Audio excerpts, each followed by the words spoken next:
Shall we begin with your permission? Yes, please go ahead. Sudeep ji live कर दो.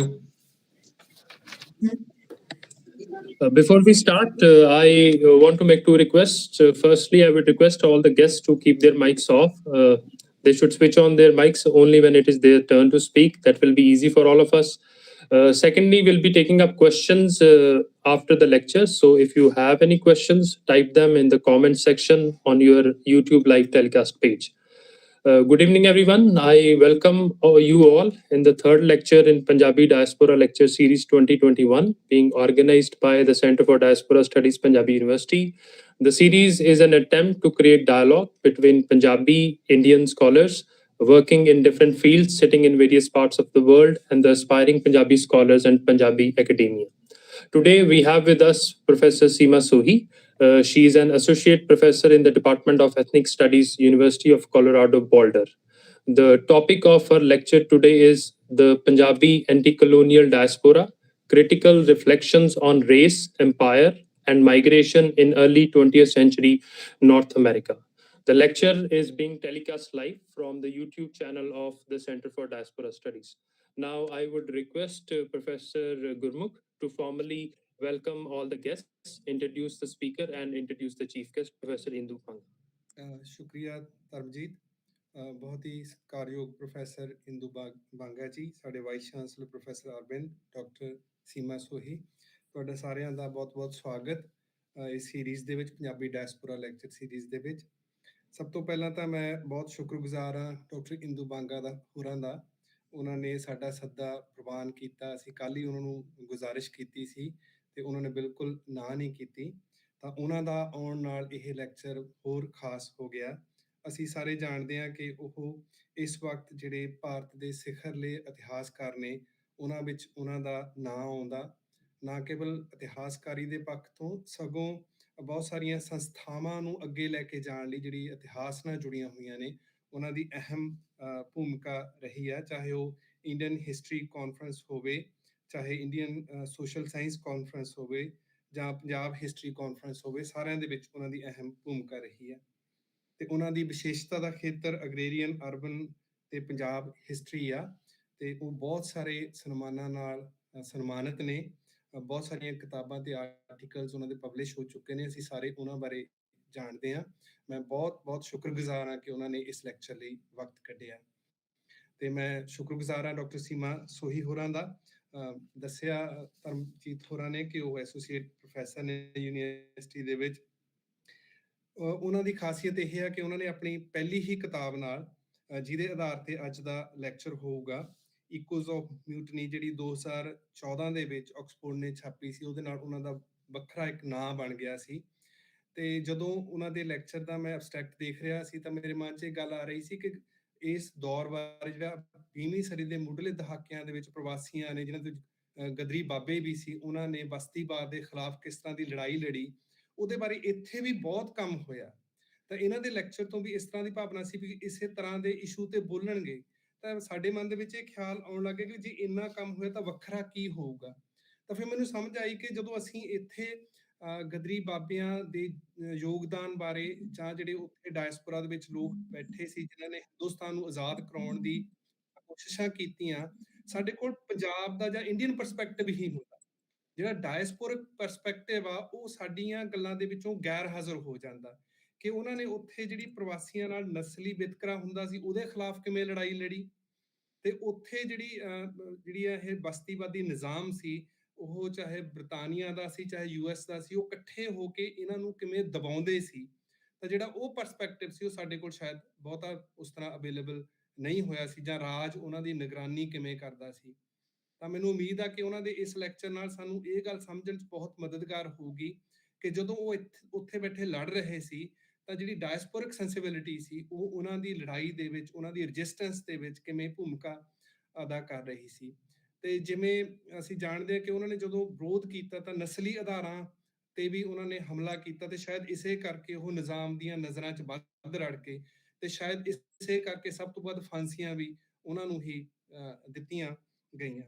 ਤਾਂ ਜਦੋਂ ਇਤਿਹਾਸ ਦੀ ਗੱਲ ਹੁੰਦੀ ਹੈ ਹਮੇਸ਼ਾ, ਕਿਉਂਕਿ ਅਸੀਂ ਲਿਟਰੇਚਰ ਵਾਲੇ ਹਾਂ, ਤੇ ਹਮੇਸ਼ਾ ਪਿੱਛੇ ਚਲੇ ਜਾਈਦਾ ਵੀ ਕਿਹੋ ਜਿਹੇ ਸਮੇਂ ਹੋਣਗੇ ਜਦੋਂ ਉਹ ਲੜ ਰਹੇ ਸੀ, ਤੇ ਬਹੁਤੇ ਸੋਰਸਿਸ ਵੀ ਨਹੀਂ ਸੀ, ਕਮਿਊਨੀਕੇਸ਼ਨ ਵੀ ਕੋਈ ਨਹੀਂ ਸੀ, ਤੇ ਜ਼ੁਲਮ ਵੀ ਬਹੁਤ ਸੀ। ਤਾਂ ਇੱਕ ਬਹੁਤ ਹੀ ਇਤਿਹਾਸ ਦਾ ਅਲੱਗ ਤਰ੍ਹਾਂ ਦਾ ਚੈਪਟਰ ਆ ਜਿਹਦੇ ਨਾਲ ਅਸੀਂ ਅੱਜ ਰੂਬਰੂ ਹੋਵਾਂਗੇ। ਤੇ ਮੈਨੂੰ ਬਹੁਤ ਖੁਸ਼ੀ ਹੈ ਕਿ ਅਸੀਂ ਇਸ ਤਰ੍ਹਾਂ ਦਾ ਲੈਕਚਰ ਲਿਖਿਆ। ਤੇ ਸਭ ਤੋਂ ਵੱਧ ਮੈਂ ਸਵਾਗਤ ਤੇ ਧੰਨਵਾਦ ਸਾਡੇ ਵਾਈਸ ਚਾਂਸਲਰ ਸਾਹਿਬ ਦਾ ਕਰਦਾ ਕਿ ਉਹਨਾਂ ਦੇ ਕਰਕੇ ਹੀ ਇਸ ਤਰ੍ਹਾਂ ਦੀਆਂ ਐਕਟੀਵਿਟੀਜ਼ ਸੰਭਵ ਹੋਈਆਂ ਨੇ, ਤੇ ਉਹ ਸਾਨੂੰ ਲਗਾਤਾਰ ਪ੍ਰੇਰਦੇ ਨੇ, ਹੱਲਾਸ਼ੇਰੀ ਦਿੰਦੇ ਆ। ਤੇ ਨਾ ਕੇਵਲ ਮੈਂ ਹਮੇਸ਼ਾ ਕਹਿਣਾ ਕਿ ਹੱਲਾਸ਼ੇਰੀ ਦਿੰਦੇ, ਕੋਈ ਨਾ ਕੋਈ ਸਾਰਥਕ ਇੰਟਰਵੈਂਸ਼ਨ ਹਮੇਸ਼ਾ ਹੁੰਦੀ ਹੈ, ਕੋਈ ਨਾ ਕੋਈ ਇਨਸਾਈਟ ਉਹਨਾਂ ਦੇ ਲੈਕਚਰ ਦੇ ਵਿੱਚ ਜ਼ਰੂਰ ਹੁੰਦੀ ਹੈ। ਤਾਂ ਮੈਂ ਦਿਲੋਂ ਪ੍ਰੋਫੈਸਰ ਅਰਵਿੰਦ ਹੋਰਾਂ ਦਾ ਵੀ ਸ਼ੁਕਰੀਆ ਵੀ ਕਰਦਾ ਤੇ ਉਹਨਾਂ ਦੀ ਆਮਦ ਤੇ ਸਵਾਗਤ ਵੀ ਕਹਿਣਾ। ਬਹੁਤ ਬਹੁਤ ਸ਼ੁਕਰੀਆ ਜੀ। Thank you, Professor Gurmukh. Now I would request Professor Arvind to give his introductory remarks. Well, I'm very happy that this series is continuing, and is continuing in a certain spirit, which is involving people from all over the world, and particularly young scholars of Indian origin, of the diaspora origin, who are settled elsewhere. Punjabi University Patiala has taken a lot of new initiatives, and one of the initiatives is a very ambitious project of writing history of Punjab, because history of Punjab many times is kind of confused with history of Sikhs, and Punjab is a very old, Punjabi is a very old language, and first of all one has to define Punjab in history, which means what was Punjab 1000 years ago, 2000 years ago, 5000 years ago, what is T equal to 0 for Punjab, when is the earlier evidence of spoken Punjabi. So some of these questions are not so easy to answer, but we would initiate research through a center and write history of Punjab in a unbiased way over time across thousands of years, and then see how things work out in that. So this kind of dialogue is also very useful, because if one talks about Punjab, one has to talk about migrations, one has to talk about communities which have originated from Punjab and have gone elsewhere, and so on. And also a lot of mixing. I mean, recently there was this whole discussion that are there Dravidian remnants in Punjabi language, and such research also needs to be undertaken. So today, I would also, from the university side, thank Professor Indu Banga for joining this discussion, because, of course, when we do that project, we would involve her and many other people. And the whole point is to kind of have a long-term view. I mean, this project itself will be a long-term project. Very quickly we start looking for results that we want. And such questions, I think, such motivation is not all right while talking about and interpreting history. One needs to have a very open mind. And that openness and that scholarly culture needs to be built into universities at large, and specifically into any projects which are to do with history. So I'm very happy that today's speaker is Dr. Seema Sohi, who I understand is engaged in the research about early migrations, the early 20th century migrations from Punjab. And yes, I mean, those were many times people, when we talk to people, people say, those people were made up of a different material. When you look at their lives unfold, the way they conducted themselves, people like Son Singh Pakna and people like Kartar Singh Saraba, who were part of that particular that wave of migration. And I always say that the situation in the agriculture sector in Punjab was never so bad as it was after the First World War. But there is no evidence of suicides in Punjab at that time. People chose many different ways to survive, to struggle, but nobody chose the route of suicide. So, well, those people were made of a different material, and we must study that material, what that material was. So I think today's lecture will be extremely informative and very useful. And more than that, it is in the correct line of a dialogue, the kind of dialogue we want to initiate through the Diaspora Center and in Punjabi University around broader issues concerning Punjab, Punjabis, communities which have migrated from Punjab and so on. And in some sense, every such connection we build through these lectures identifies a potential scholar with whom we will collaborate as an institution for various things that we want to do at Punjabi University. So thank you, and I really look forward to the lecture.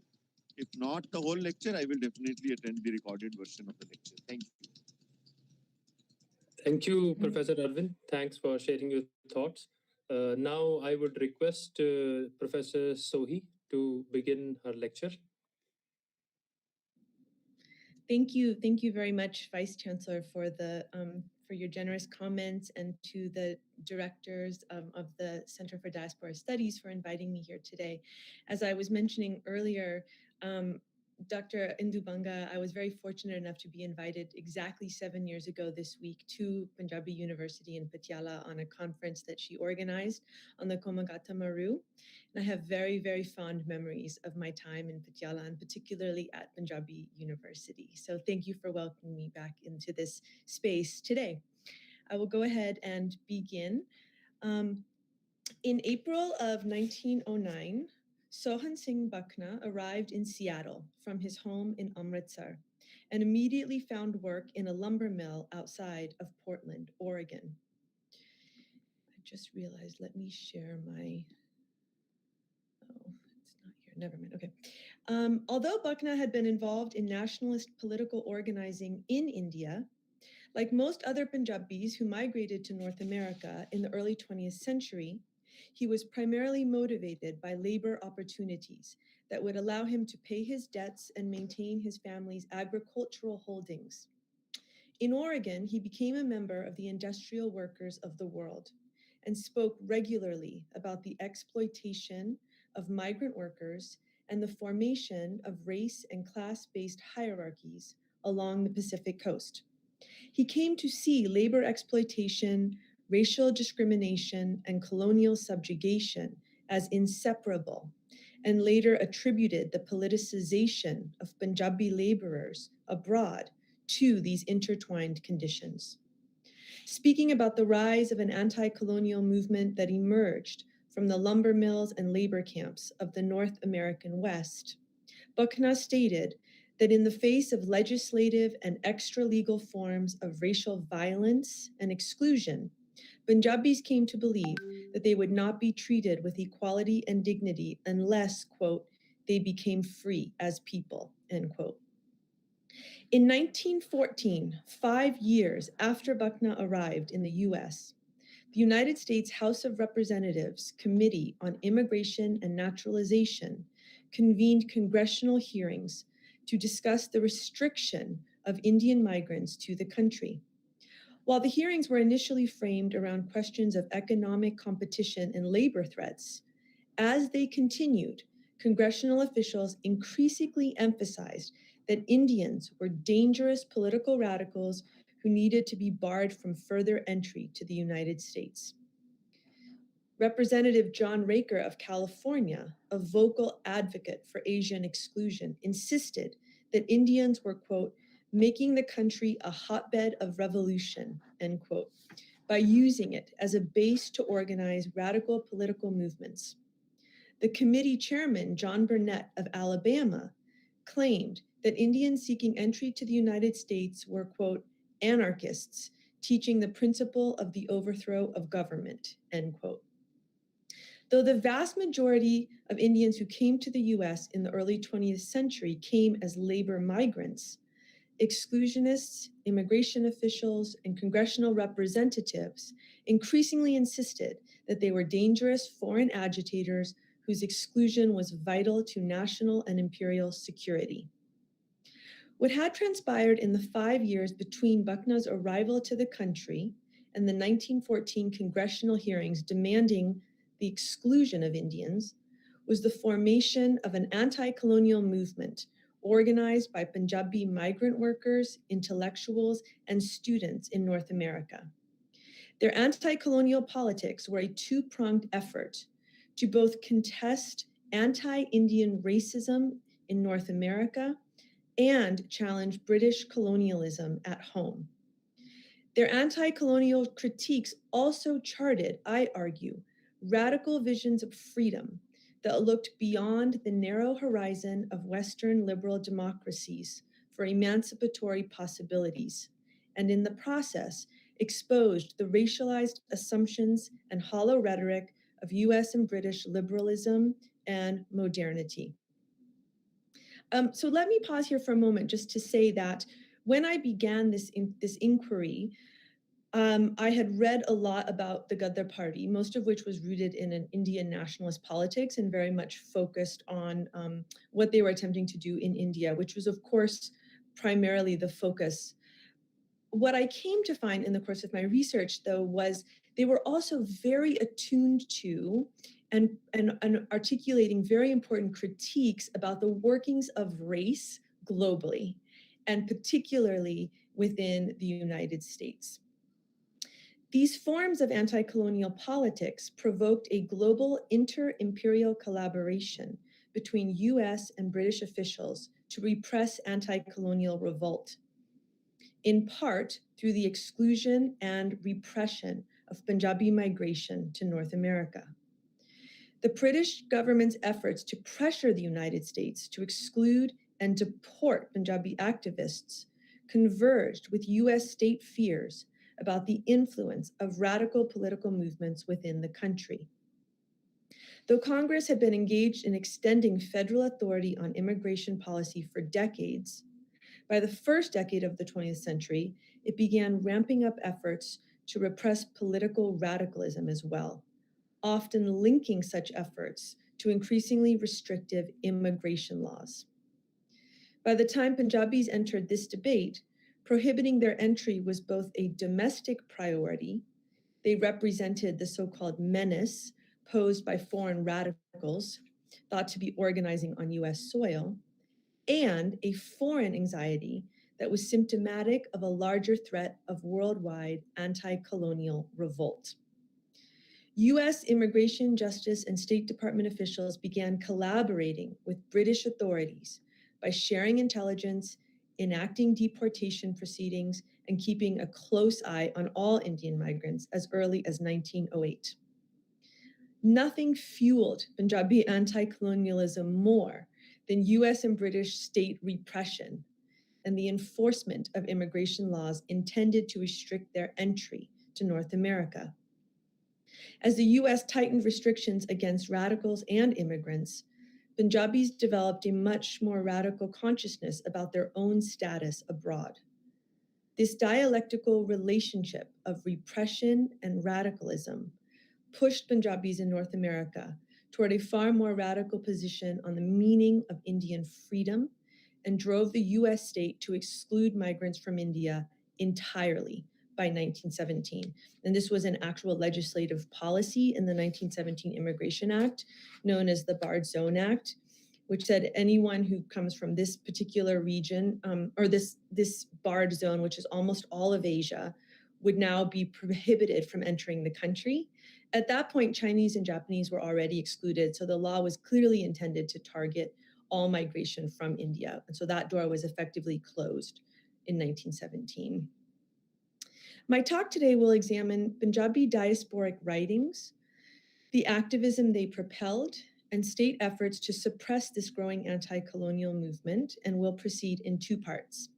First, I examine a series of critical writings by Punjabi migrants who moved through North America in the early 20th century and produced a dynamic body of writings that interrogated empire, race, inequality, citizenship, and immigration to highlight their experiences as colonized subjects, racialized laborers, and surveilled anti-colonialists.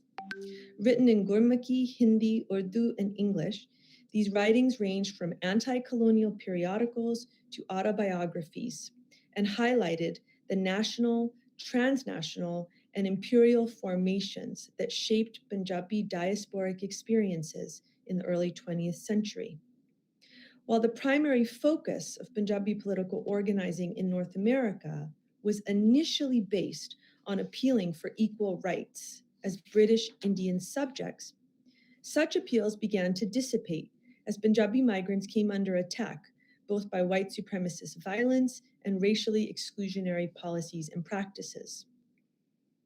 Taken together, the writings I will briefly examine today include those of Sant Nihal Singh, an Punjabi journalist who is living in the United States, the Gadar Party, Gurdat Singh, the leader of the Komagata Maru, and Lajpat Rai, an intellectual who spent 5 years in exile in the United States between 1914 and 1919. And I argue that these writings constitute a critical archive that interrogates race, empire, and modernity, while also deeply engaging with the meaning and practice of democracy. The second part of my talk will track briefly the inter-imperial collaborative efforts of US and British officials to monitor, exclude, deport, repress, and imprison Punjabi anti-colonialists, whose political organizing brought them under the scrutiny of authorities and made them a critical part of the histories of US immigration and exclusion, state surveillance, and diasporic anti-colonialism in the early 20th century. So I'll begin with Sant Nihal Singh.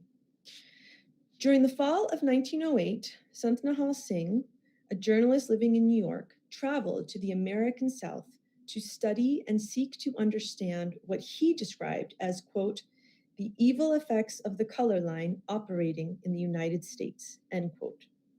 After his return, Singh published an article titled The Color Line in the USA in the Calcutta-based journal Modern Review. Singh's article suggested that the full potential of American democracy and its corresponding promises of equality, liberty, and justice would remain illusory as long as the color line continued to divide people along racial lines. His work was clearly influenced by his contemporary, W.E.B. Du Bois, who 5 years earlier had famously pronounced that the problem of the 20th century was the problem of the color line. Like Du Bois, Singh articulated an expansive vision of social justice that viewed the problems faced by Punjabis in North America as connected to colonized peoples across the world struggling against Western imperialism through shared histories of colonization, labor migration, exploitation, and slavery.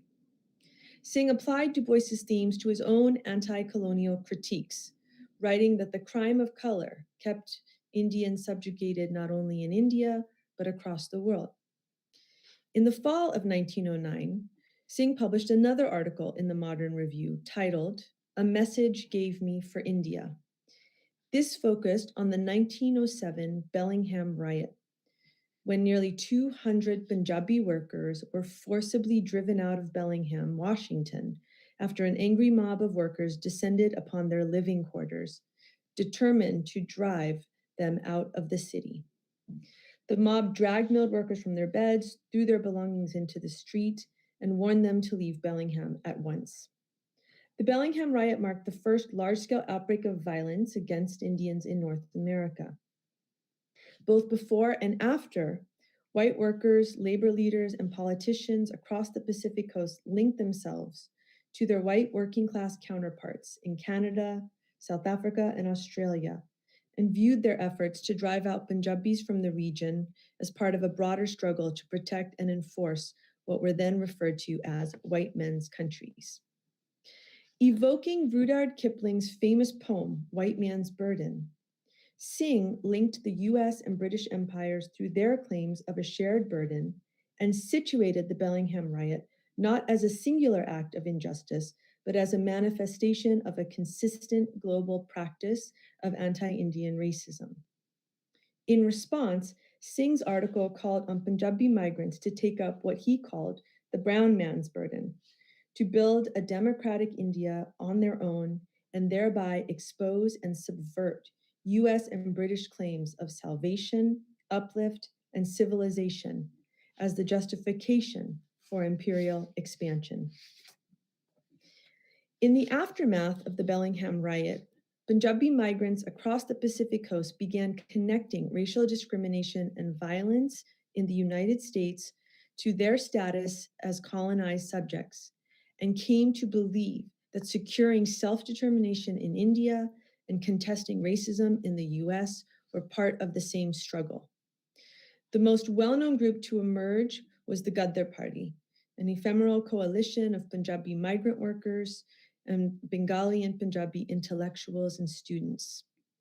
The Gadar Party theorized racial exclusion in the United States and British white settler countries as inextricably linked to India's colonial subjugation, and argued that the only way to gain equal standing in the world was to overthrow British rule. So now I will turn to the Gadar Party.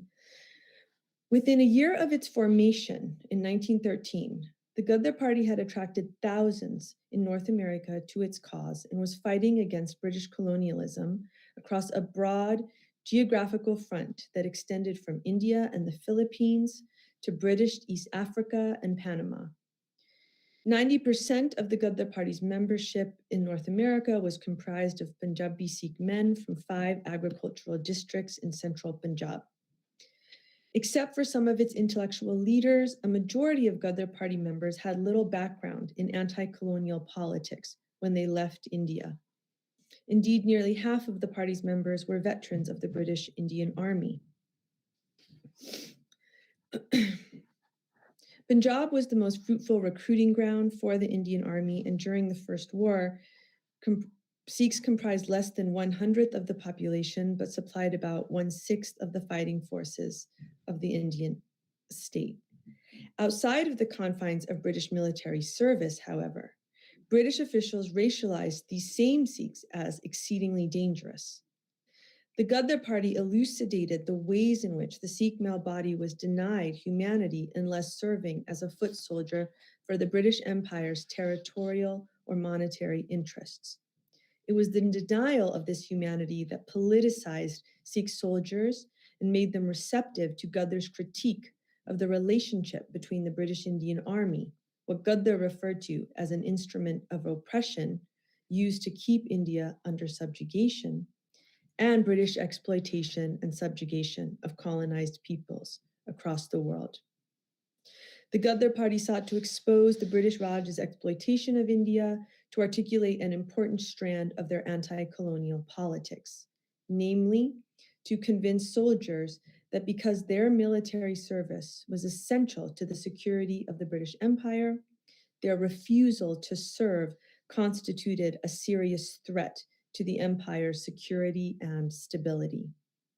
Their primary method for communicating these ideas across the diaspora was the publication of Gadar, the party's weekly periodical that was circulated across diasporic communities in North and South America, Asia, Africa, and Europe. Gadar emphasized that the British used taxes collected in India to, quote, finance England's ceaseless bloody wars of aggression and conquest, and that India's men and treasure have paid for all of England's wars in the Far East, China, Burma, Egypt, and Africa. In whatever corner of the globe, British greed sees a chance to oppress a weaker people, end quote. Gadar regularly published articles that emphasized the destructive nature of British imperialism, including the high rates of taxation, the government's neglect of education and public health, and the loss of lives through famines and epidemics generated by British rule. Gadar also emphasized that British wealth and supremacy was built on the labor and exploitation of its colonies, and that imperial knowledge was constructed in such a way as to justify racism and the alleged inferiority and dispensability of colonized peoples. Attuned to the ways in which colonialism relegated colonized peoples geographically and temporally to spaces that were constituted as backward, uncivilized, and undeveloped, Gadar writings articulated a counter-narrative of colonial temporality, subverting colonial timelines, mandating that colonized subjects gradually progress toward self-determination under Western tutelage. The Gadar Party countered British racial visions of progress and modernity by rejecting colonial promises that Indians would be given their independence when they were deemed fit for self-government. Instead, Gadar urged them to, quote, take your freedom now, end quote. In doing so, the Gadar Party articulated a radical vision of time, history, and political subjectivity that contested claims of racial superiority used by the British Empire to justify and perpetuate its rule in India. Perhaps unsurprisingly, Gadar was banned in India immediately after its emergence. Two critical moments propelled the Gadar Party into action within only a year of its formation. The arrival of the Komagata Maru, a steamship carrying 376 Indians that arrived in the Vancouver harbor in May of 1914. The ship was determined to confront Canada's racially restrictive immigration laws and, by extension, the British Empire itself before the eyes of the world. The other moment, of course, was the outbreak of the First World War. So I'll talk first about the arrival of the Komagata Maru. The Komagata Maru sailed into the waters of British Columbia under the leadership of Gadar Singh, whose intention was to test the legality of Canada's continuous journey law. Passed in 1908, the continuous journey law made it unlawful for any immigrant who did not arrive by continuous journey from his country of birth or citizenship to enter Canada. Because there were no steamships lines sailing directly from ports in India to the Western Canadian provinces, the law ensured, in the words of one British official, that, quote, it was practically impossible for the ordinary Indian laborer to enter Canada, end quote. The response of Punjabi migrants was swift, and organizations and leaders quickly mobilized to contest the continuous journey law. When the Komagata Maru arrived in Vancouver, Canadian officials hoped that their quick refusal to land the passengers would end the matter. The Komagata Maru, however, remained in the Vancouver harbor for a total of 8 weeks, resulting in a highly publicized affair that came to symbolize a number of causes. These included the efforts of exclusionists to construct and enforce a white Canada, the false promises of British subjecthood, and the increasing momentum of anti-colonial politics in North America. After a 2-month standoff with numerous legal challenges and an attempt by Canada to forcibly remove the ship from the Vancouver harbor, the Komagata Maru was forced to leave Vancouver in July of 1914.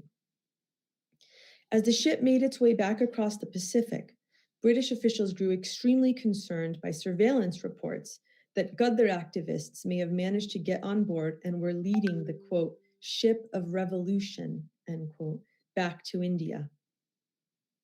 On September 26, the Komagata Maru arrived at the mouth of the Hooghly River near Calcutta, where it was met by authorities from the Department of Criminal Intelligence and a number of police officers who searched the cabins, steerage, and passengers' luggage, looking for arms, ammunition, and copies of Gadar.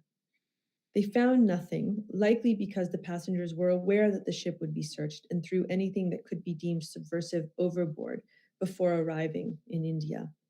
And the ship was instructed to proceed towards Calcutta.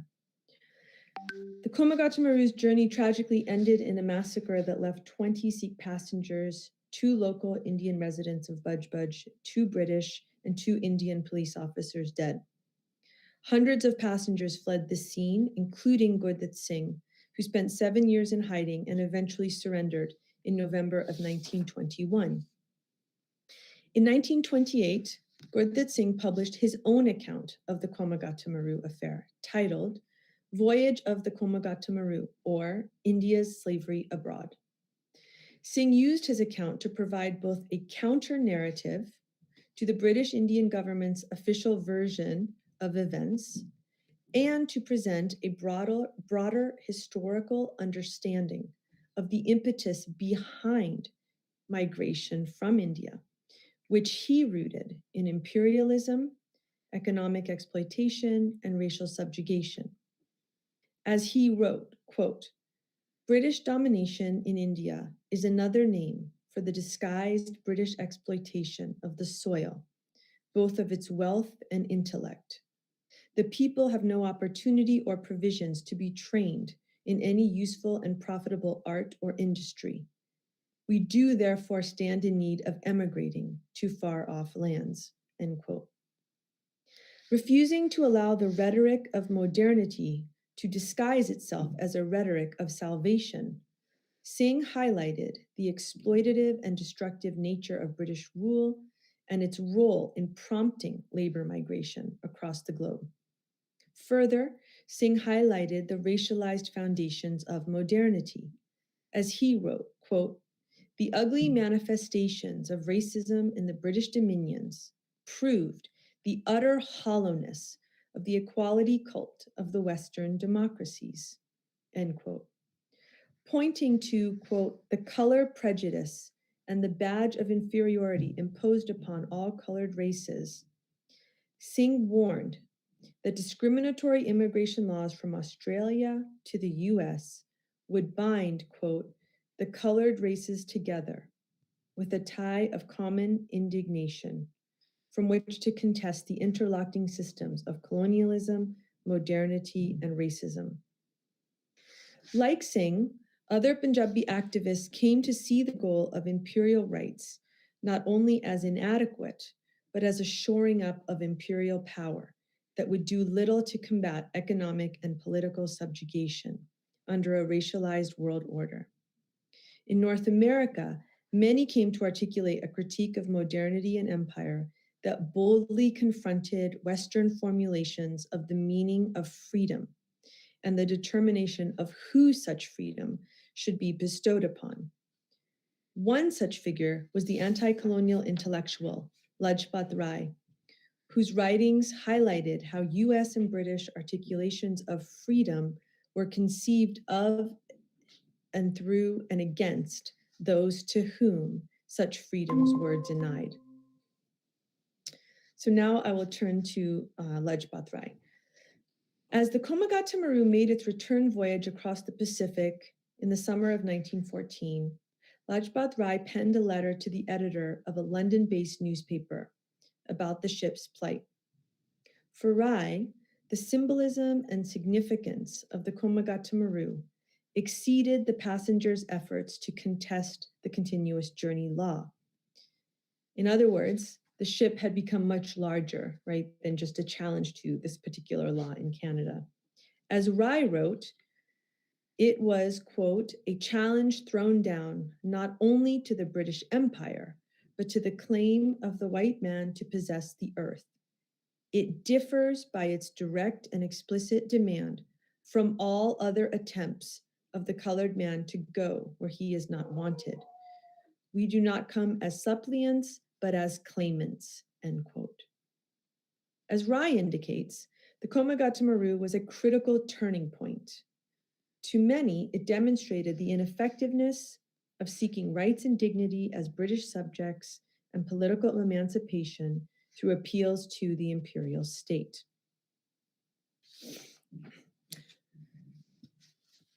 Rai also, in some of his later writings, linked US conquest across North America to African slavery in the United States and European colonialism in Asia and Africa.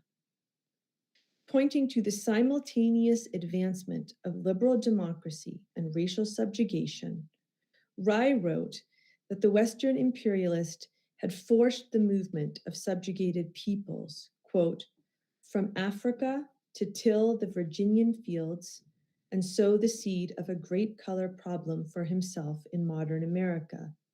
He brought them from India in thousands to enrich himself by their labor in Natal, and incidentally sowed the seed of a great problem for himself in the South Africa of today," end quote.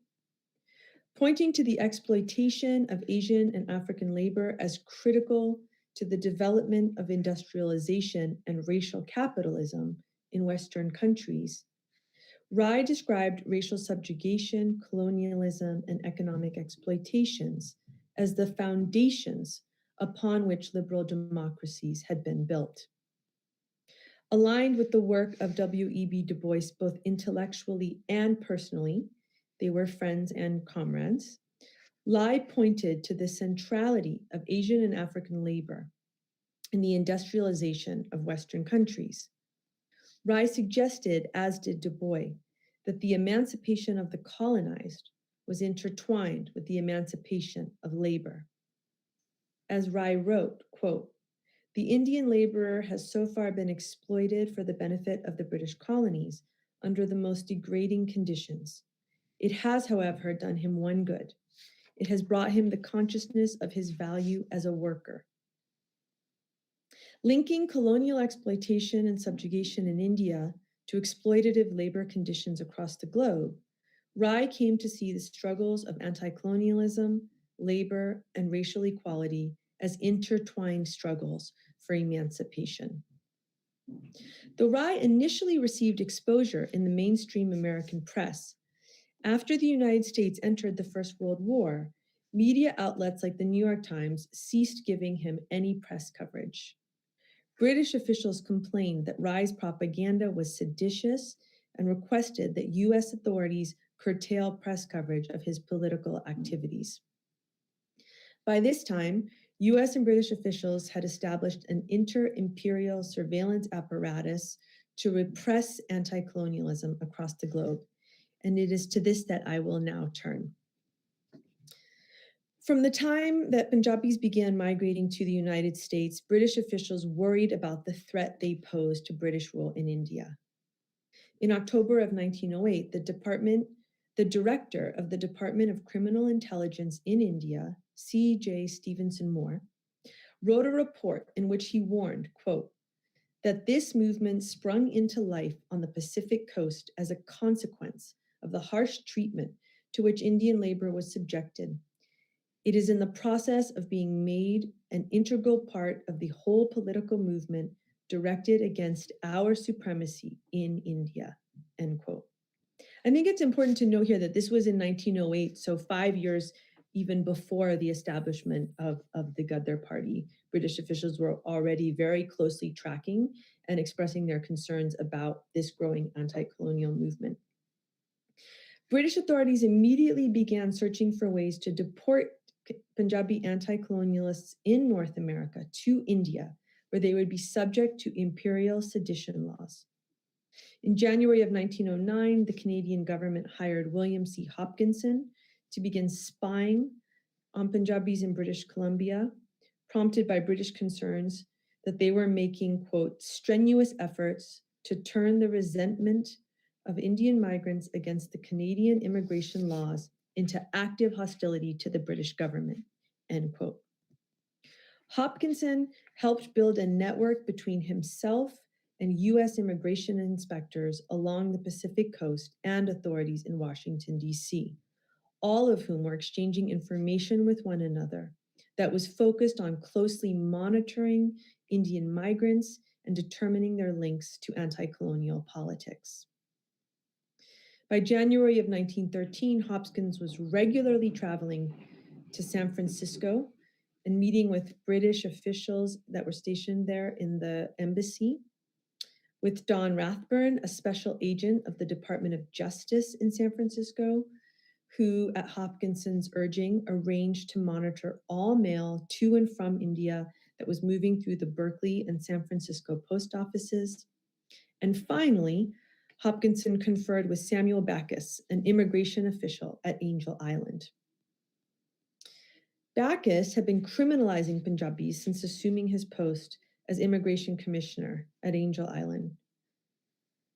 In his regular correspondence with the Commissioner General of Immigration, Anthony Caminetti, Backus complained that Punjabis were giving the San Francisco Immigration Office, quote, more and more concern as they were coming to the Pacific coast to foment and foster a revolutionary movement in India, end quote.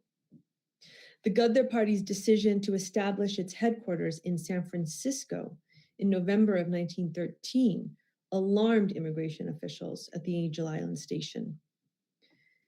Backus sent immigration authorities in Washington, D.C., the names of 112 Indian anti-colonialists living in the United States and warned that while many of them claimed to be students, he believed a large number of them were, quote, notorious agitators who had no intention of pursuing courses of study, end quote. He included a photograph of a group of Indian students at UC Berkeley who he claimed were, quote, active supporters of the highly revolutionary and inflammatory Gadar Party and were engaged in rifle and revolver practice in the hills of Berkeley, looking to the time when such practice may stand them in good stead on behalf of the movement they are fostering, end quote. Backus insisted that even seemingly non-political organizations like the Pacific Coast Khalsa Divan Society were, quote, actively engaged in furnishing funds to come to the United States in order that they may be educated and return to India for the purpose of engaging in the revolutionary movement against the British government, end quote.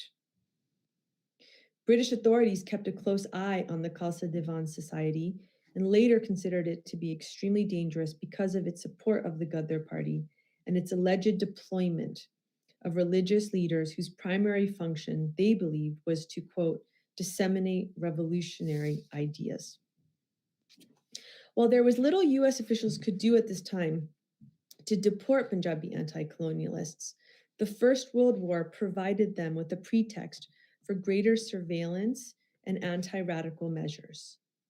Officials pointed to the circulation of Punjabi migrants and their radical anti-colonial politics across the Pacific before and during the war, and used this to expand the powers of both the US and British Indian states through a passage of a series of politically repressive and restrictive immigration measures that worked to restrict the mobility of Punjabi migrants across the diaspora in the name of national and imperial security. And so I just want to pause here for a moment to point out that I'm trained as a US historian, and so much of the historiography about why Indian migrants were excluded has relied upon the narrative of it was just a broader wave of anti-Asian racism, that the Chinese were excluded, then the Japanese were excluded, that they posed a threat to the American worker, to the American standard of living, that they were unassimilable, et cetera, et cetera. But what I came to discover in the course of my archival research in Washington, D.C. and Canada was that, in fact, part of what prompted the exclusion of Indian migrants was this incredible threat that US officials felt they posed to imperial stability across the globe. And so it's not simply that US officials were doing the bidding of Britain, right? Certainly British officials were pressuring them to exclude these migrants. But the US state had its own reasons, right? It was also a time of incredible anti-radicalism when you had the emergence of the industrial workers of the world, right, which was very critical of capitalism. You had an anarchist movement growing. So there was, but I think that the significance of Punjabi migrants at this moment in US history is that in their presence converged what were deemed the two great threats of the period, the Asian migration and political radicalism, right? And so when I began this research, I didn't know what I would find. There hadn't been a lot written about Punjabi migrants in North America outside of the Gadar Party. And I was quite astounded when I went to the archives to find that essentially it was an archive of surveillance. It was an archive of US justice, state, and immigration officials very closely monitoring Punjabi migrants and working with British officials to find a way to exclude and deport them on behalf of a larger global effort to repress anti-colonial struggle. So again, a lot of what I've detailed so far is happening before World War I. And so US officials are trying to find a way to go after these anti-colonialists. And they had to do it extra legally.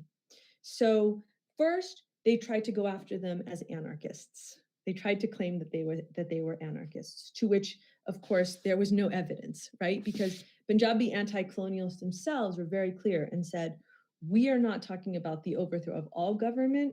We are talking about the overthrow of the British Raj and the establishment of our own democratic government. So these efforts to exclude them as anarchists went nowhere, in spite of great efforts to do so.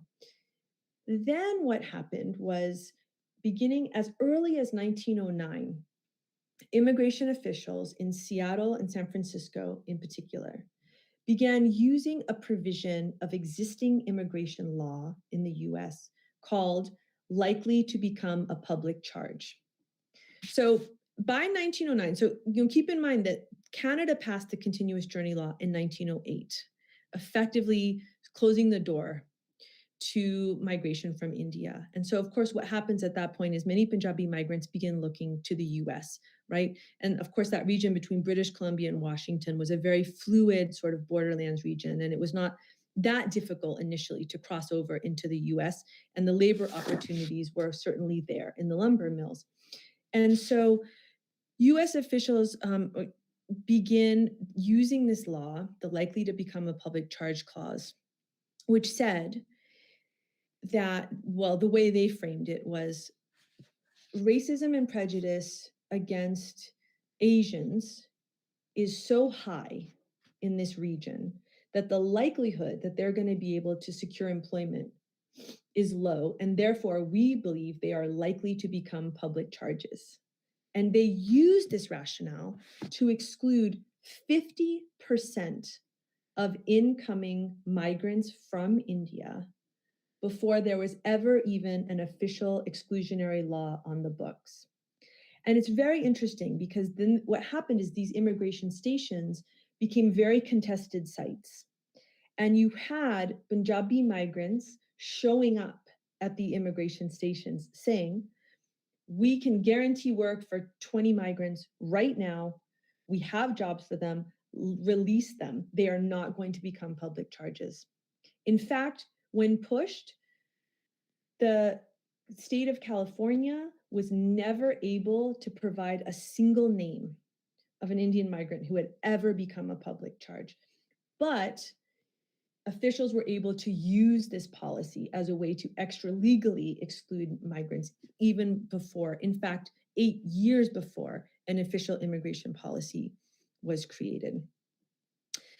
So let me just return briefly then to the First World War. So immediately following the outbreak of the First World War, Gadar Party leaders proclaimed that the need for British troops in India presented an opportune moment to organize uprisings in India and British imperial outposts. Between 500 and 1,000 Punjabis from Washington, Oregon, and California joined nearly 8,000 Indians from Canada, Panama, the Philippines, Hong Kong, and Shanghai, and boarded ships bound for India determined to overthrow British rule. The British government quickly and systematically repressed these uprisings, and in response to imperial anxiety about the return of Punjabis from the Pacific coast, passed a series of politically repressive measures in India between 1914 and 1915. These included the Foreigners' Ordinance on August 29, 1914, which restricted the entry of foreigners into India and applied to all Indians who had been living abroad, now deemed suspect by the British Indian government. In other words, the ordinance authorized the British Indian government to arrest and intern as though he were a foreigner, in the words of Undersecretary of State of India, Sir Thomas Holderness, any Indian who returns to India during the war. The Ingress into India Ordinance, passed a week later, allowed the government to restrict the movements of those who managed to regain entry by indefinitely detaining them or confining them to their native villages.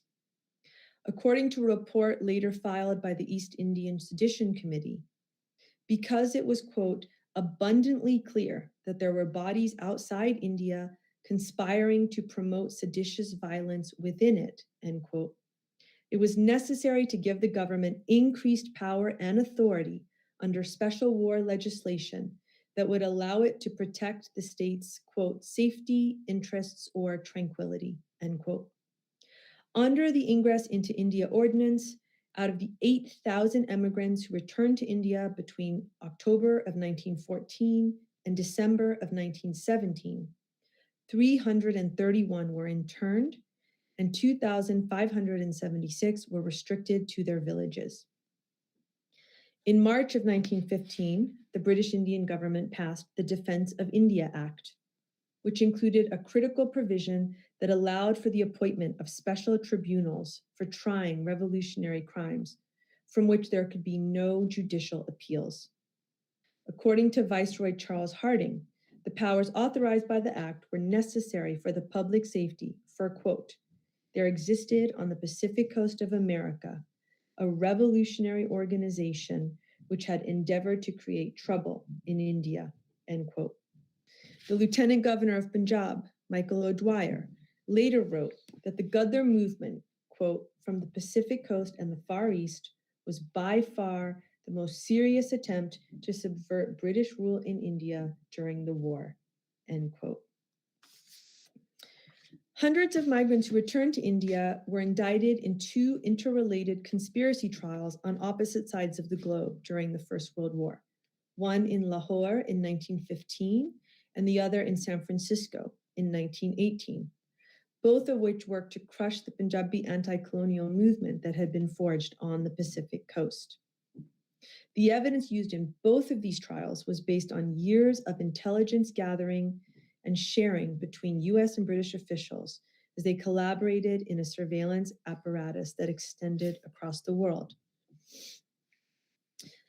In the spring of 1915, the British Indian government opened the first in a series of cases collectively known as the Lahore Conspiracy Trials and charged 81 revolutionaries, 41 of whom were returning immigrants from North America, with conspiring to overthrow the British government in India.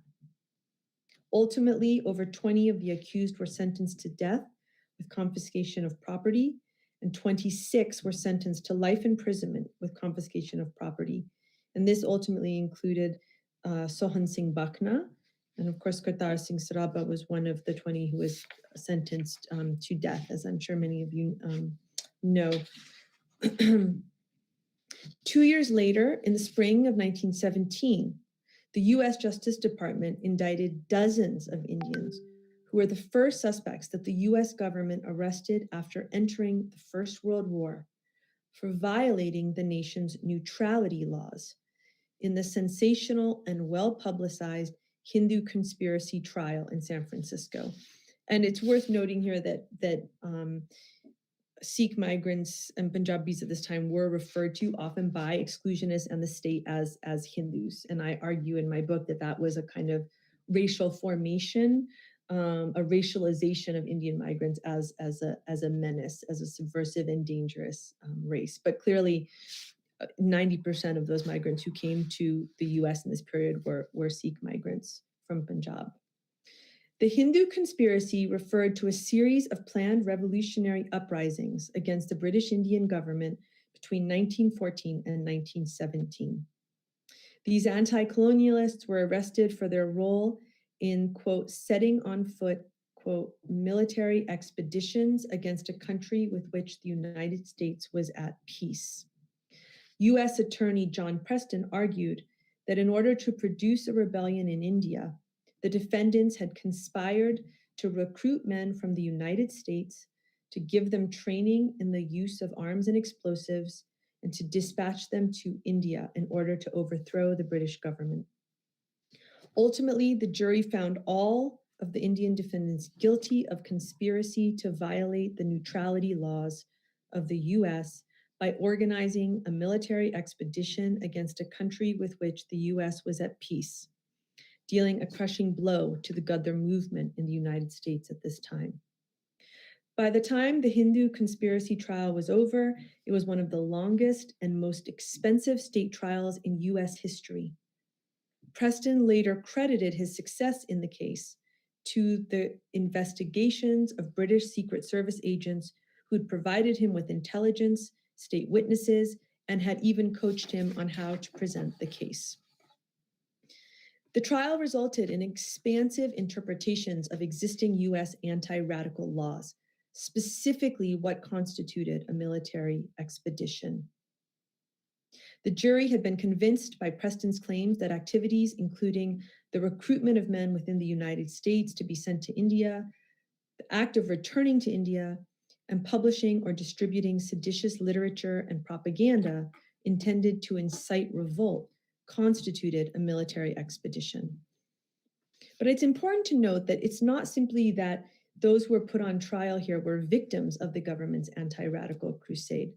In fact, they played a critical role in testing and enforcing the government's expansive interpretation of existing anti-radical laws in order to combat political radicalism.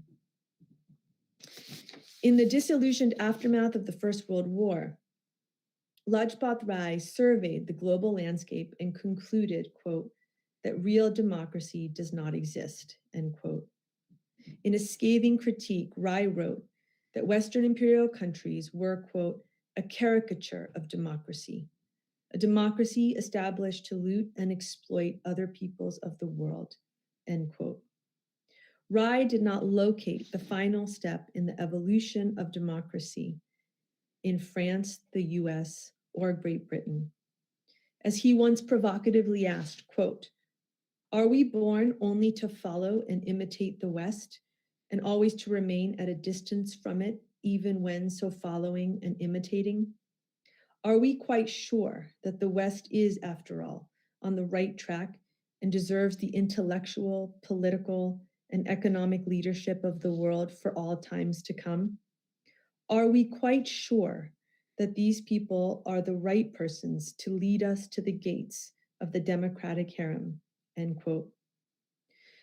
To Punjabi anti-colonialists who moved through North America in the early 20th century, it became increasingly clear that the alleged promises of liberal democracy and Western modernity were fundamentally unable to aid in the emancipation struggles of colonized people. As demonstrated by Bellingham, the Komagata Maru, the passage of the Barred Zone Act, racial exclusion, colonial subjugation, and political repression were not unintended consequences of political modernity or exceptions to the rule, but in fact at the heart of its logic and practice.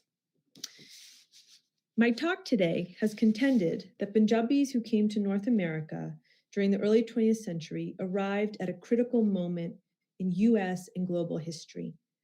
Their migrations were prompted by the capitalist development of the American West and the exploitative nature of British imperialism, just as their exclusions were driven by a transnational movement to construct and enforce white men's countries and repress freedom struggles across the colonized world.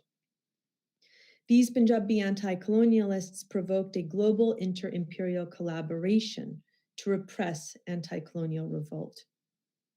Firm in their conviction that their refusal to obey the authority of the British Raj and help ebb the tide of white supremacy, they viewed the repressive actions to their anti-colonial movement by the United States and Britain as evidence that the global racial and imperial order was starting to crack.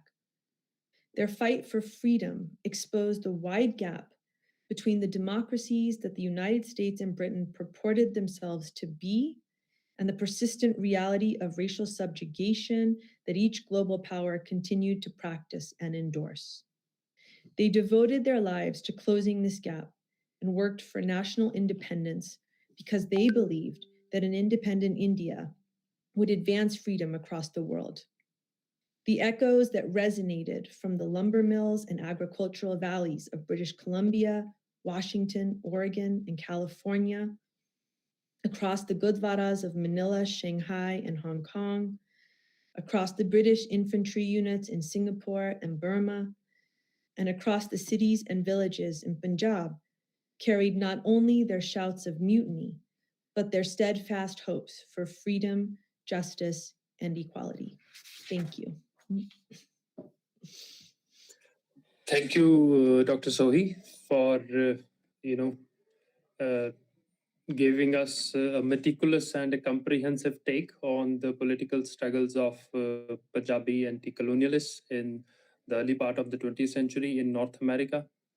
Now the lecture is open to discussion and comments and observation and questions, of course. So we'll have questions from the audience now. So what I will do, Dr. Sohi, since we are live on the YouTube page of the channel, so if there are any, let's say, questions on the YouTube live telecast page of the center, I'll read out the questions to you, right, so that you can respond. We have a question. Like the question is, was there a relationship between the religious affiliations of these anti-colonialists and their political activities? Was there a direct relationship? Can we somehow relate their political activities and the inspiration which they had with their religious affiliations?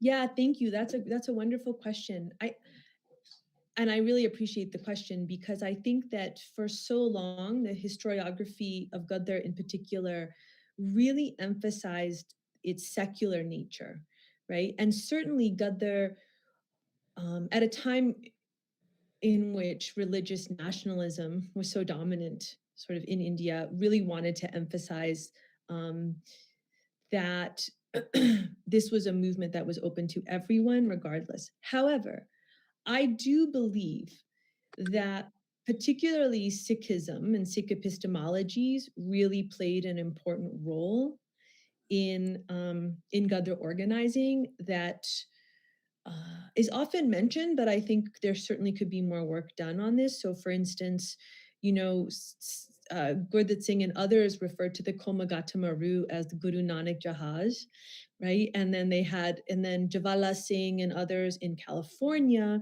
who were very successful agricultural entrepreneurs, established the Guru Gobind Scholarship Fund to bring to sponsor students from Punjab to come to the US for university education, with the idea that they would then go back to Punjab and help organize anti-colonial struggle.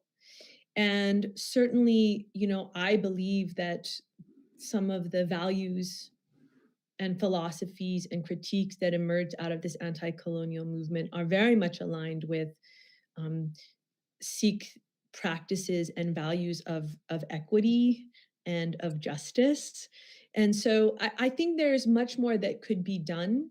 And I want to say that much of this organizing happened in Gurdwaras, and I think that's important. And and on a personal note, I grew up in Stockton, California, and I went to the Stockton Gurdwara every Sunday growing up, and I had no idea until I was in graduate school that particular Gurdwara was not only the first Gurdwara in the United States ever established in 1912, but also that it had been identified by the British government as a, quote, site of sedition, and was very closely monitored by British officials.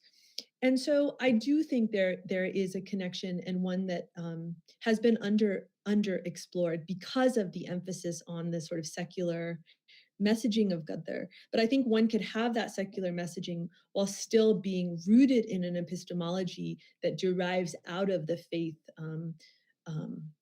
of Sikhism. And because 90% of those who were in the ranks of the Gadar Party were Punjabi Sikhs, I think that is incredibly important.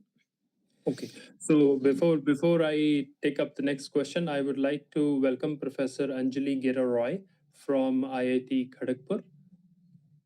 Welcome, ma'am. So we have another question. This is from Dr. Ritika Sherimali. She says, after India's independence, did the Punjabi anti-colonial diaspora feel a change in their life experiences in US and Canada? I mean, I would like to add something to her question. I'll read it again. After India's independence, did the Punjabi anti-colonial diaspora feel a change in their life experiences in US and Canada? I would like to add something to this question. I wanted to ask this question to you. Have Punjabis or Indians been able to build a new sense of internationalist perspective against the imperial policies of the American empire?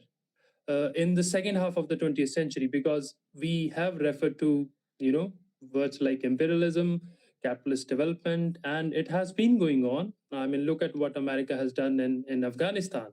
So have we been able to continue that legacy? I think this adds to her question. So how are we to respond to this change that has occurred post Indian independence, or has there been a change? What kind of change has it been? Yeah, these are both wonderful questions. Thank you. So in terms of the first question, was there a change after Indian independence?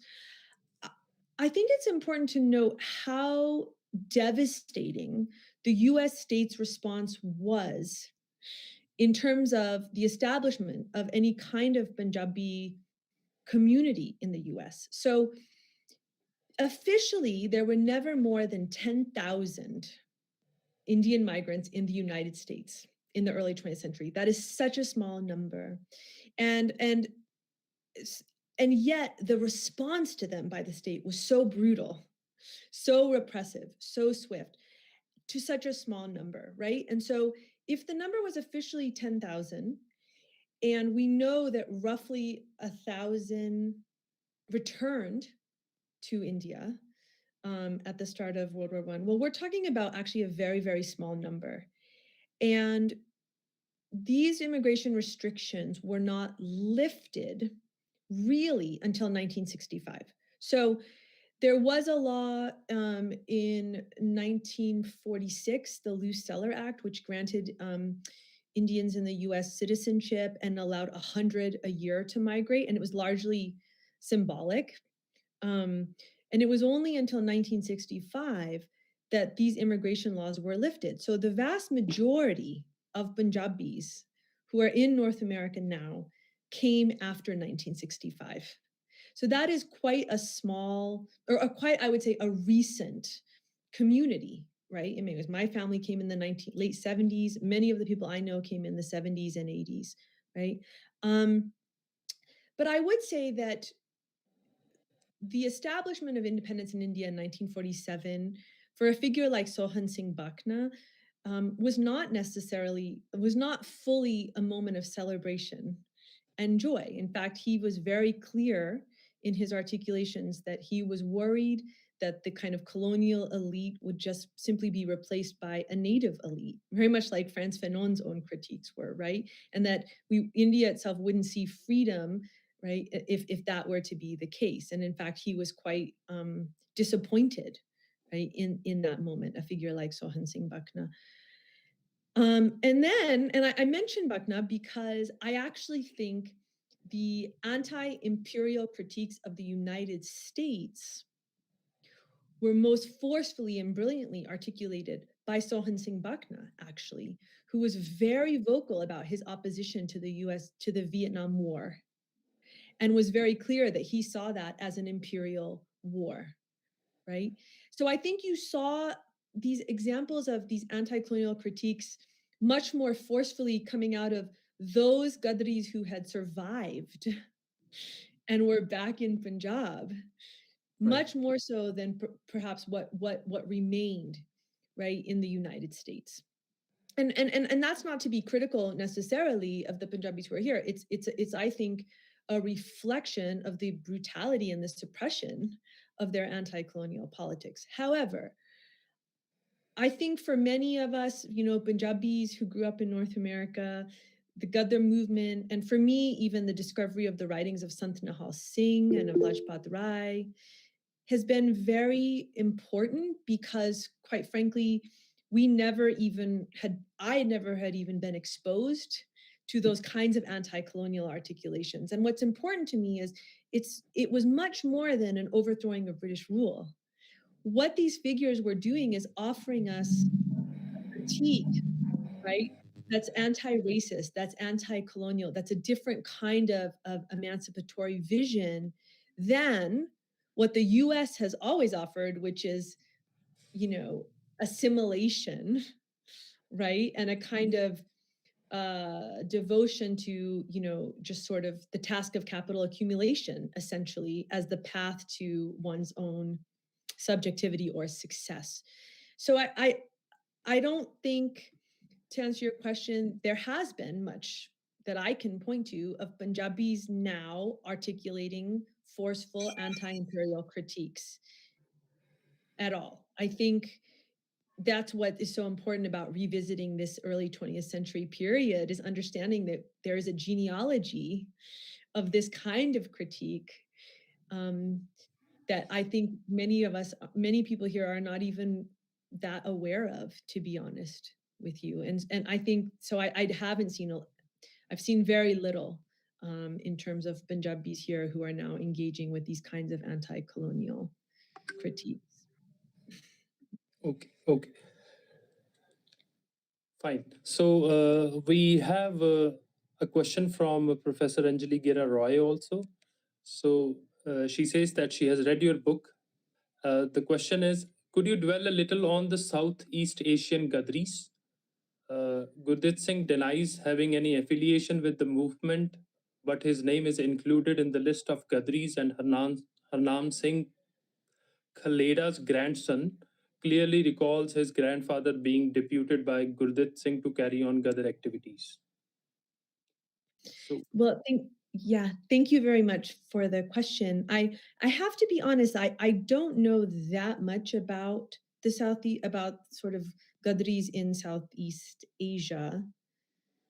I do know Gurditt Singh is quite a controversial figure, and he himself did say that he was a businessman first and foremost, right? And so he did not explicitly identify with the Gadar movement, but always emphasized that he was doing this because he thought there was money to be made from creating a steamship line where one did not exist. And so it's unclear to me sort of where exactly his affiliation with Gadar begins. Certainly the Gadar Party thought the Komagata Maru would be incredibly useful to propel and mobilize Punjabis across the diaspora, and it was, because it was such an explicit and tangible symbol of all that was wrong, right, with British promises and with the US and Canada's exclusionary policies. And certainly there seems to be evidence that there was Gadar material on the Komagata Maru as it returned across Southeast Asia and then ultimately to India. But I don't know of Harnam Singh Khaleda's story, and so I'm sorry that I can't speak more directly to the question. we have Professor Arvind also with us. Sir, would you like to make some remarks?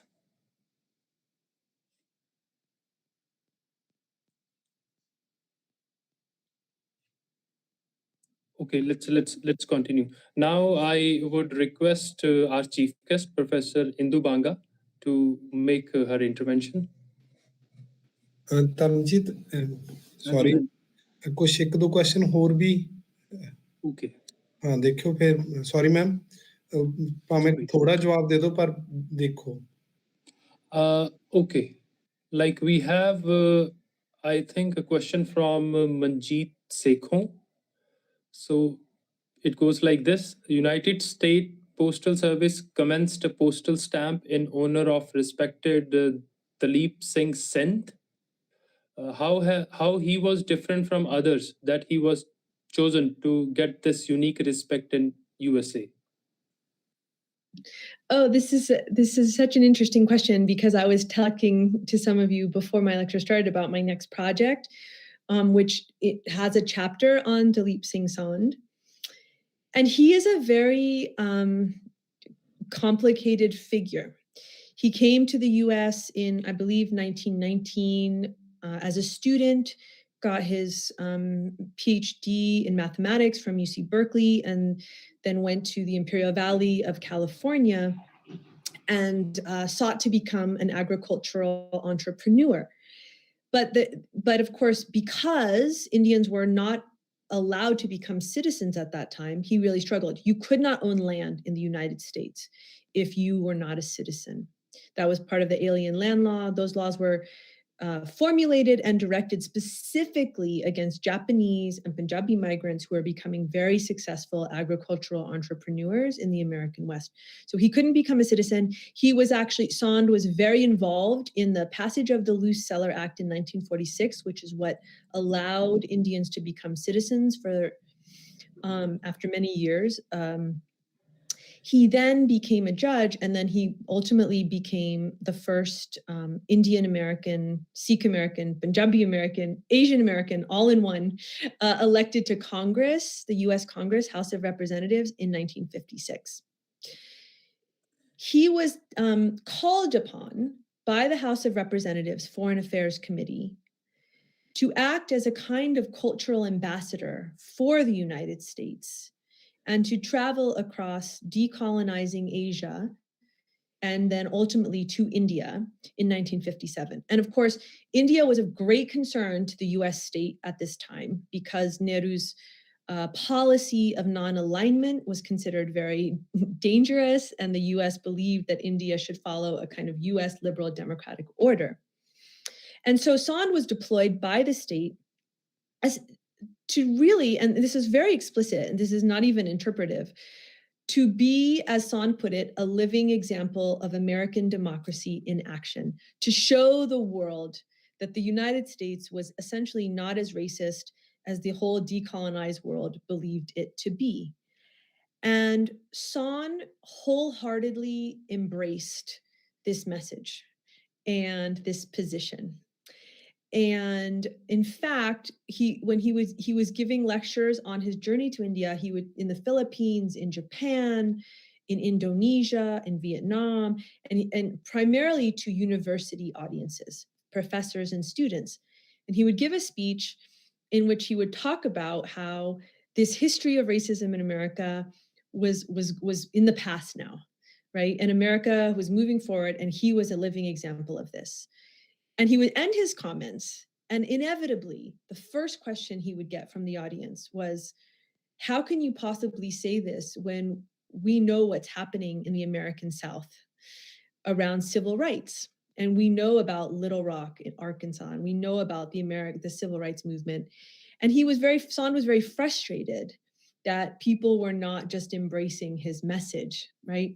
So he was a complicated figure because the US state loved him and embraced him. And he was a very important figure who did a lot of ideological work on behalf of the US state in this Cold War period, when the state realized that to spread its message that the US had overcome this history of racism, it actually needed people of color, right? It actually needed those who had formerly been denied the promises of American democracy, that they would be the most effective at spreading this message.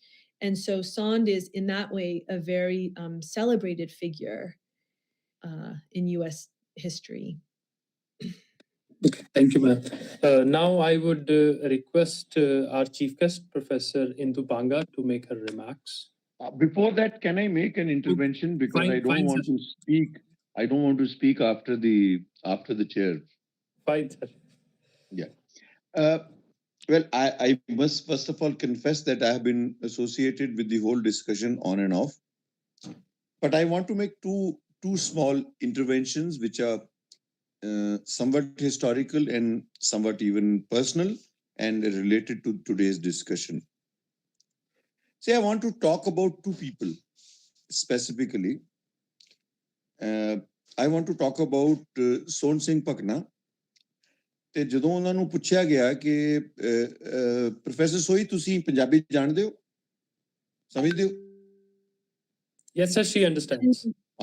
ਠੀਕ ਹੈ ਕਿਉਂਕਿ ਮੈਂ ਬਹੁਤ ਲੰਬਾ ਸਮਾਂ ਅੰਗਰੇਜ਼ੀ ਨਹੀਂ ਬੋਲ ਸਕਦਾ. I can't speak in English for too long because in my profession, which is theoretical physics, I have to always talk in English and I don't really like that much.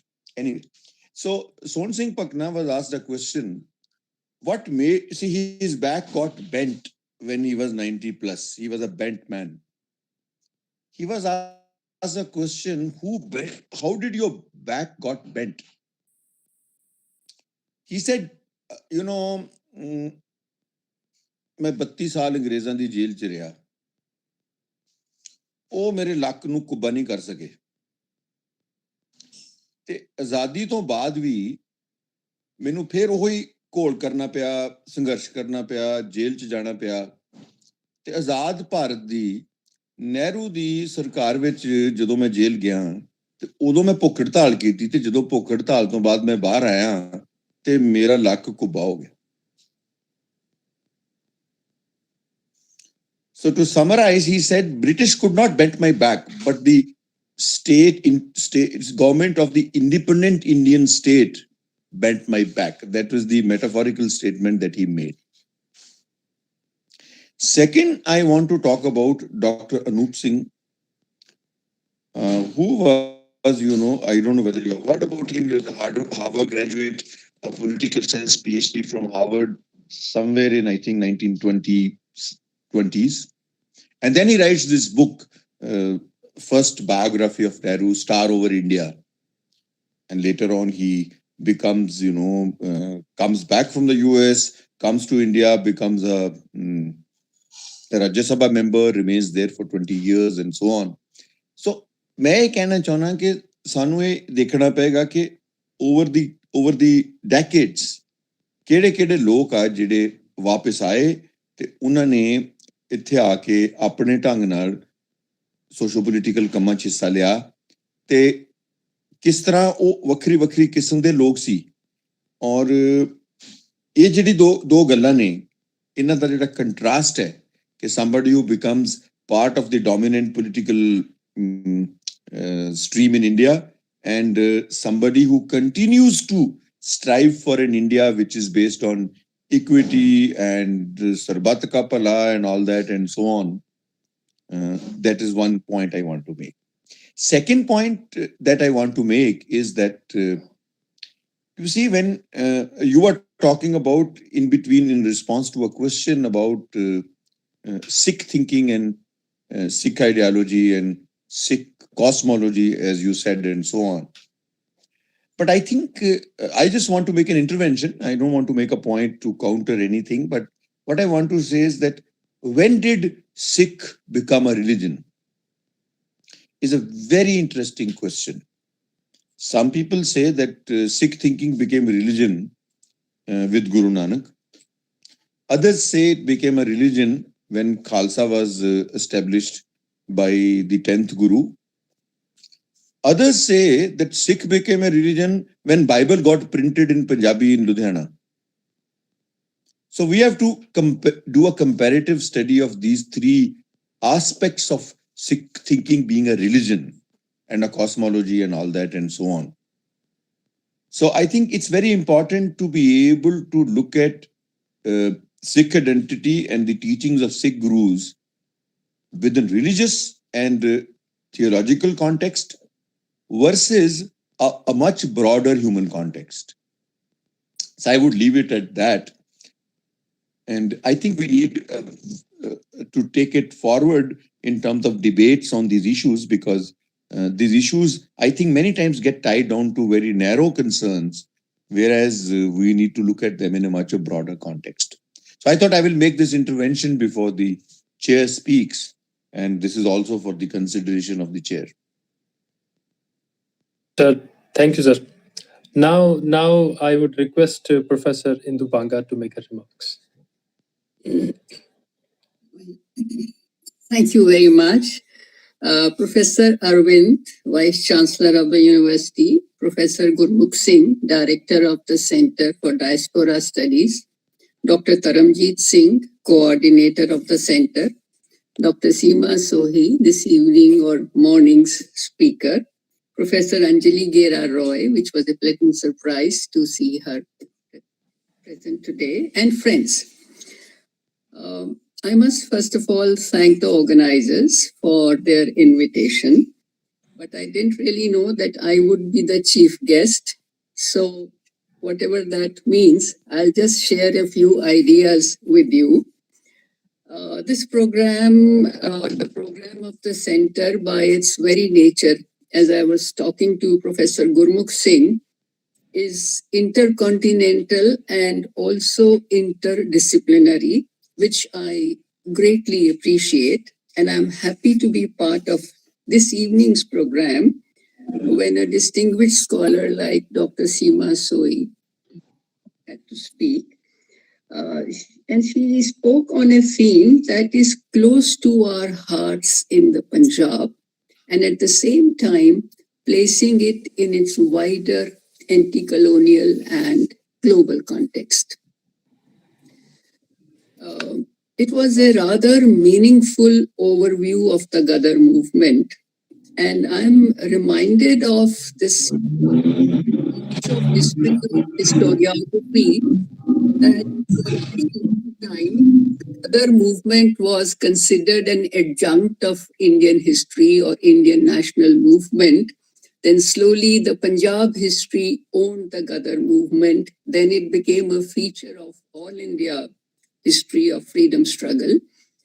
And now it's part of the mainstream history of India. But even then, generally in books by, let's say, scholars like Bipin Chandra or Sumit Sarkar, Gadar is presented as a secular movement, quote, in quotes, whereas, as Dr. Sohi has very rightly pointed out, that religious nationalism placed in the period that it was very much a part of the consciousness of the people. And this must also be given or taken due notice of. It was the question of Sikh identity was also uppermost in their minds, because almost 90% of the Gadarites happened to be Sikh. And the idiom of Sikh thought, Sikh religion would be very important for them. And it's something like the farmers' movement, which in every way was apolitical or political but secular, and yet they used the idiom of Sikh history. And everyone could understand, everyone could relate to what Guru Tegh Bahadur said or what other gurus said, and at the same time treat that movement as a secular movement, at least most people who were well disposed towards them. I won't really repeat what Dr. Sohi told us about the Gadar movement or the Gadar writings, but I must also confess that I am a bit guilty. Professor Harish Puri and I have been working on a source book of Gadar history or for the Gadar movement, and it is nearly ready, just waiting for the finishing touches, and somehow it has not been finalized. But hopefully it comes out. But since you made a very meaningful reference to the Gadar's writings and other writings of the Gadarites, I was reminded of this project and also felt guilty about it. This reference to the Komagata Maru is again very interesting.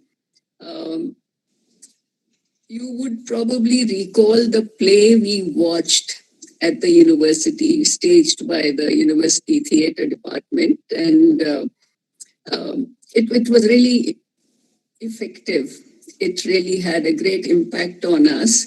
But what is interesting is that talking about Gurdeep Singh, talking about other people who were on that ship, and talking about people who were outside and trying to help them out or send them rations or fighting for them, fighting legal cases for them, which of course you know much better.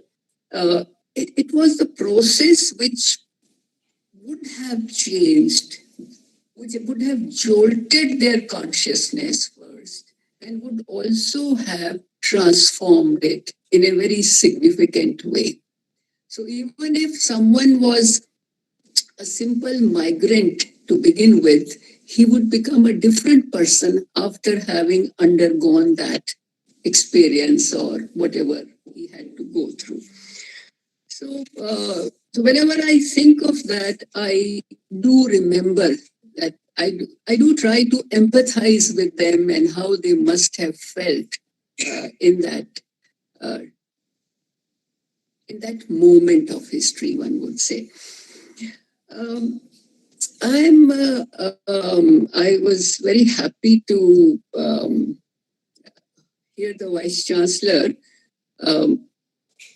his perceptive comments about several things. In fact, a lot of constructive work is going on, being done in the university, and we all feel that there is a big change in the university, in the air of the university in a way, and there is a hope and there is a vision. At the same time, and this idea of I presume, a multi-volume history of the Punjab, which would, of course, be a long-term project, and a number of scholars would be associated with it, would be a refreshing one. We have had two such projects, 2 times at least. The university prepared. In one case they published some books. In another case they prepared a multi-volume project, but then it wasn't carried out. It wasn't really put through.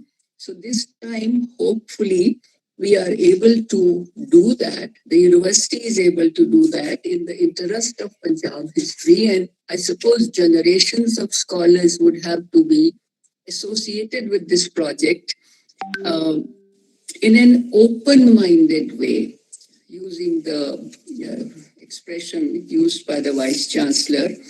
I'm also hoping that Dr. Sohi would be a part of that project in some form or the other, because it's actually a question of dialogue. We don't suppose that scholars based in Punjab alone have a right to talk about Punjab history, or those based in India alone can say something worthwhile about Punjab. Actually, it's a question of, excuse me, it's a question of realizing that Punjab history in the first place is meaningless without Sikh history, but Sikh history is not the Punjab history. This is the first thing that we have to realize. At the same time, this idea that Sikh history cannot be studied through the discipline of history, I suppose, is questionable. What is the difference, after all, between a historian based in USA and a historian based in India? He has to use the same historical method. He has to depend on sources, evidence, that is. He has to critically assess the sources for their genuineness and reliability. And he has to be, truly speaking, open-minded in his approach. Where lies the difference between a historian based in USA, like Dr. Seema Sohi, and a historian based in India, like, say, Professor Harish Puri, or some of us? The difference lies in the questions that we put, because questions are contextually determined. And I would rather feel happy that in this collaborative arrangement or collaborative project, questions are as many as possible, and they spring from various perspectives. The larger the number of questions, richer the perspective, and better our understanding about Punjab would be. And I also think that maybe I could make a small response to the point made by the Vice Chancellor. Professor Arvind about Sikhism. When does Sikhism start? Actually, how do we go about it? Do we look at it from outside, or do we look at it from within?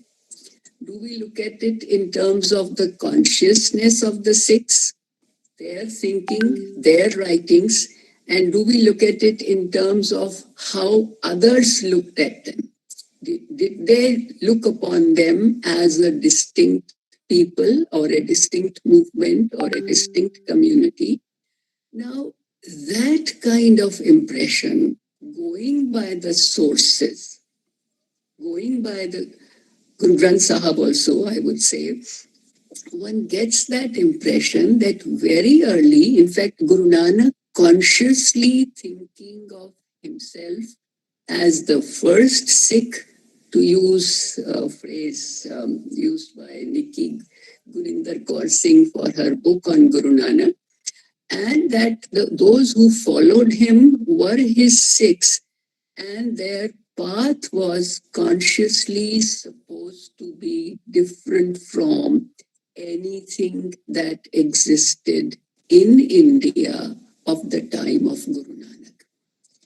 Be it any of the Semitic movements, be it any of the Brahmanical or ascetical movements in India. That much is clear from evidence that we have, both from within and without.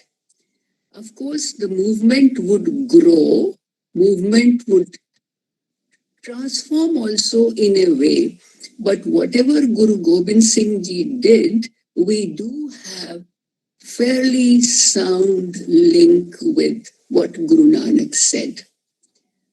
Recently, at the in the course of his 550th birth centenary, I also happened to have a look at his political ideas and also write something. And I was struck by this point, that Guru Nanak, whatever he was saying, was being almost carried out by Guru Gobind Singh, of course, in a different kind of historical context. So we should not really look for a rupture between Guru Nanak and Guru Gobind Singh, rather continuity between Guru Nanak and Guru Gobind Singh. But this movement would undergo further solidification, if you like, with the passage of time, with the coming of the print media and several other developments, and this reference to the printing press, which was first brought to the Punjab by the Christian missionaries at Ludhiana, would be relevant in that context. Now, this is my off-the-hook response to this question, but I'm sure Professor Arvind would like this to be examined further. But there are scholars who have done very good work on these lines, and we have enough to go by to be able to say that. But I shouldn't really end on this. I should once again say that it's been a great pleasure listening to Dr. Seema Soi, and it was a wonderful opportunity to be able to listen to her very, very carefully. As an organizer of the seminar, one has several distractions, but as the chief guest, one is almost trapped to listening. And I'm thankful to the organizers for that. And I'm thankful to Professor Arvind for his comments, which have made me think. And maybe we will continue to think about these questions. And hopefully, Dr. Sohi, we will have more collaboration with you in future. Thank you very much. Thank you, ma'am. Thank you, Professor Indu Bangaji. So now, because of the time limit, I think there are a lot of insights that were there in Professor Indu Banga's observations, and of course, we can have a discussion and a debate on all those issues. But because of the time limit, I think I'll have to now propose the formal vote of thanks. So I start with Professor Seema Sohiji for for being there and for delivering such an interesting and enriching talk about the political struggles of Punjabi anti-colonialists in the early part of 20th century in North America. I would also like to thank Professor Indu Banga for accepting our request at such a short notice.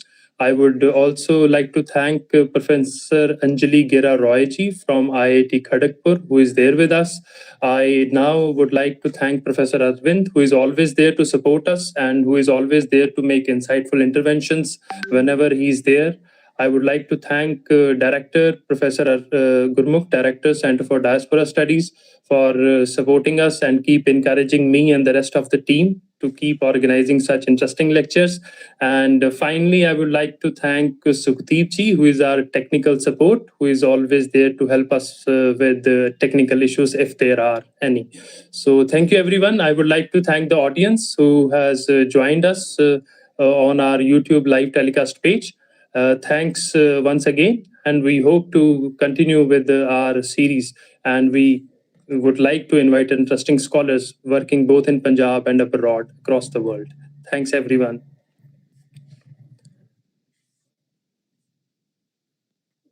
Professor Gurmukh, I think we need to stop the recording.